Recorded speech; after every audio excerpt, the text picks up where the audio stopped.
కొన్ని మాటలు అన్నట్టుగా చెప్తున్నారు. కొన్ని మాటలు మాట్లాడుతున్నారు. రాజకీయం అన్న తర్వాత 100 రకాల మాటలు వస్తాయి. దానికి ప్రతిదానికి ఏడ్చేయడం బాధపడడం చేస్తే నాటకం అనుకుంటారు. అలా కాదు, నీవు సేవ చేస్తాననే నమ్మకం ఉంటే రా, నిన్ను ప్రజలు ఆదరిస్తారనే నమ్మకం ఉంటే రావాలి తప్ప ఏడ్చో లేకపోతే సింపతి కోసం ప్రయత్నం చేస్తే ఎవడు ఇక్కడ కరిగిపోయాడు లేడు. కాబట్టి ఇప్పుడున్న పరిస్థితిలో నువ్వు ఏ రకంగా సేవ చేయగలుగుతావో ప్రజలకు చెప్పి ఉన్న సమస్యలను ఏ రకంగా తీరుస్తావో చెప్పి రావాలి తప్ప నువ్వు సింపతిగా ఇప్పుడు ఆల్రెడీ ఆయన భర్త చనిపోయి ఉన్నది. ఖచ్చితంగా సింపతి అయితే ఉంది, చాలా వర్గాల్లో ఉంది. అలాగే ఇతను నవీన్ యాదవ్ గారు కూడా 2 సార్లు ఓడిపోయాడు. యువకుడు చాలా ఫాస్ట్గా పనిచేస్తాడు, టీం చాలా పర్ఫెక్ట్గా పనిచేస్తుంది. మరి అతని మీద కూడా చాలా అభిమానం ఉంది. ఎందుకంటే 2 సార్లు పాపం పోరాటం చేసి ఓడిపోయాడు. ఒకసారి ఇండిపెండెంట్గా ఓడిపోయాడు, ఒకసారి పార్టీ ఎంఐఎం పార్టీతో పోటీ చేసి ఓడిపోయాడు. కాబట్టి ఇద్దరికి తగ్గ సింపతి ఉంది, తగ్గ పోటీ ఉంది. ఖచ్చితంగా ఈ సీటును గెలుచుకోవాలని కాంగ్రెస్ పార్టీ మొత్తం సర్వశక్తులు ఒడ్డుతుంది. అలాగే బీఆర్ఎస్ కూడా సర్వశక్తులు ఒడ్డుతుంది. అయితే రెండు పార్టీలకు సపోర్ట్ చేస్తాను అనుకోవచ్చా, నవీన్కి సపోర్ట్ చేస్తాను అనుకోవచ్చా? మరి ఎంఐఎం అది ఏది అధికారంలో ఉందో ఆ పార్టీకి సపోర్ట్ చేసే పార్టీ అది. అంటే నవీన్ గతంలో 2 సార్లు పోటీ చేశాడు కదా, చేశాడు. ఆయనకే చేస్తారు, నాకు తెలిసి ఆయనకే చేస్తారు, కాదని అనడానికి ఏం లేదు. ఎందుకంటే నవీన్ యాదవ్కి ఎక్కువగా ఈ మజ్లిస్ పార్టీ వాళ్ళు వీళ్ళకి పరిచయాలు ఎక్కువ ఉన్నాయి. అలాగే ముస్లిం ఓటర్లను ఎక్కువగా ఆకర్షించేది కూడా నవీన్ యాదవ్. నవీన్ యాదవ్ 420 గుండా రాజకీయము అని చెప్తున్నారు. రాజకీయాల్లో వచ్చిన తర్వాత మహాత్ముడినైనా తీసుకొస్తే వాళ్ళు మున్నం చేసేస్తారు. రాజకీయాల్లో ఉన్నటువంటి చెత్త అంతా అదే.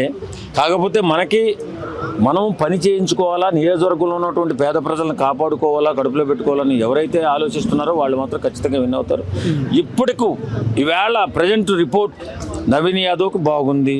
తర్వాత ఎలా ఉందనేది తర్వాత మాట్లాడతాం. ఇప్పుడు కేసీఆర్ వచ్చే అవకాశం ఉందా ప్రచారానికి? ఏమన్నా మళ్ళీ రావాలి కదా. కేసీఆర్ రాకపోతే ఇప్పుడు పార్టీ అధినేత రాకుండా ఇప్పుడు వాస్తవంగా కేటీఆర్ ఈవేళ కేసీఆర్ పార్టీ సీఎంగా లేకపోవడానికి కారణం ఏంటో తెలుసా? మనకి ఇప్పుడు ఎమ్మెల్యేలకి ఎంపీలు కూడా మంత్రులు కూడా అపాయింట్మెంట్ ఇవ్వకుండా చేసినందువల్ల కదా ఈవేళ కాంగ్రెస్ పార్టీ వచ్చింది. లేకపోతే అద్భుతంగా తెలంగాణను సాధించుకున్న తర్వాత ఒక పార్టీ రాజకీయ పార్టీగా ఆవిర్భావం చెందిన తర్వాత అద్భుతమైన పరిపాలన చేసుకుంటూ ముందుకెళ్లారు. ఒక 5 సంవత్సరాలు ఉన్న 5 సంవత్సరాలు ఏం చేశారు? కొంచెం అధికార అహంకారం ఏదో ఉంటుందని చెప్పి అంటుంటారు అందరూ. అది పక్కన పెట్టేసి మనం అనకూడదు ఆ మాట.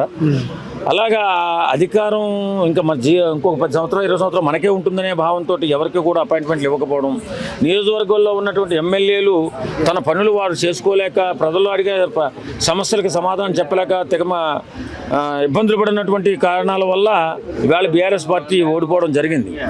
అంతే తప్ప బీఆర్ఎస్ పార్టీ పని చేయక ఓడిపోలా. బీఆర్ఎస్ పార్టీ వాస్తవంగా ఎమ్మెల్యేలకి మంత్రులకి అపాయింట్మెంట్ ఇవ్వక వాళ్ళు నియోజకవర్గాల్లో పనులు చేసుకోలేక ఓడిపోయిందే తప్ప బీఆర్ఎస్ పార్టీ చాలా గట్టిగా నిలబడింది. ఇప్పుడు బీఆర్ఎస్ పార్టీ కాంగ్రెస్ పార్టీ రెండు కూడా సర్వశక్తులు ఒడ్డి ఈ జూబ్లీస్ నియోజకవర్గం మీద పడ్డాయి. ఎలా దారితీస్తుందో చెప్తాం. ఇప్పటికైతే ప్రస్తుతానికి ఒకవేళ కేసీఆర్ వస్తే అంటే మీరన్న పోలింగ్ మారిపోవచ్చా? సునీత గారికి ఎక్కువ బస్ రావచ్చా? మరి కేసీఆర్ అనే కాదండి, అందరు నాయకులు రావాలి. ఎందుకంటే ఇప్పుడు ఇంత టఫ్ ఫైట్ ఎప్పుడూ లేదు. అసలు జూబ్లీస్ నియోజకవర్గానికి ఇంత టఫ్ ఫైట్ ఎప్పుడు లేదు. ఇప్పుడు వచ్చింది అవతల పక్క చింపతి, యువతల పక్కము మనం ఒకసారి కూడా అవకాశం ఇవ్వలేకపోయాము. నవీన్ యాదవ్ గారికి యువకుడు, ఫాస్ట్గా పనిచేసేటువంటి వ్యక్తి. అవకాశం లేకపోయినా మనం వెళ్తే దానిమని ఎవరెళ్ళి సమస్య చెప్పుకున్నా వాళ్ళు చేసే టీం ఉంది నవీన్ యాదవ్ దగ్గర. కాబట్టి నవీన్ యాదవ్ వచ్చే అవకాశం ఎక్కువగా కనపడుతుంది. మరి కేసీఆర్ కేటీఆర్ వీళ్ళు వచ్చి మేము మీకు అండగా ఉంటాము, మేము ఈ అమ్మకి మీరు సపోర్ట్ చేయండి అని చెప్తే మరి ప్రజల మనసులో ఉన్నటువంటిది ప్రజలు ఏమన్నా మారే అవకాశం ఉందేమో చూద్దాం.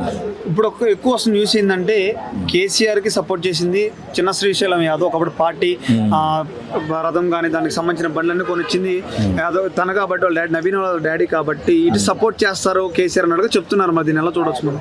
కేసీఆర్ సపోర్ట్ ఎలా చేస్తారండి? ఇంత ఉత్కంఠభరిత పోరులో పార్టీ నిలబడటానికి ఒక వ్యక్తి అన్నట్టుగా చెప్తున్నారు కదా. ఇప్పుడు పార్టీ పోవడానికి కూడా కారణం అవుతుంది తెలుసా? ఇది ఈ జూబ్లీస్ నియోజకవర్గంలో ఎవరైనా కానీ ఏ పార్టీ ఓడిపోతే ఆ పార్టీ తలదించుకునే పరిస్థితి వచ్చే స్థాయిలోకి వెళ్ళిపోయింది. అంటే అందుకని కేసీఆర్ కూడా బయటికి రావట్లేదు. ఎవరైనా బయటికి రావాల్సిందే, కేసీఆర్ అయినా రావాల్సిందే, రేవంత్ రెడ్డి అయినా రావాల్సిందే. వాళ్ళైనా ఆకాశంలో దిగి వచ్చారంటే ఇక్కడ ప్రజలు మన్నలు పొందాలి. ఇక్కడికి వచ్చి మీరు ఏం చేస్తారో చెప్పాలా, జూబ్లీస్ నియోజకవర్గానికి మీరు ఏ రకమైనటువంటి సేవా కార్యక్రమాలు చేస్తారో చెప్పాలా. చెప్పకపోతే ఓడిపోతారు, ఓడిపోతే పరుగు పోగొట్టుకుని రోడ్డు మీద పడతారు, అంతే, ఏం లేదు.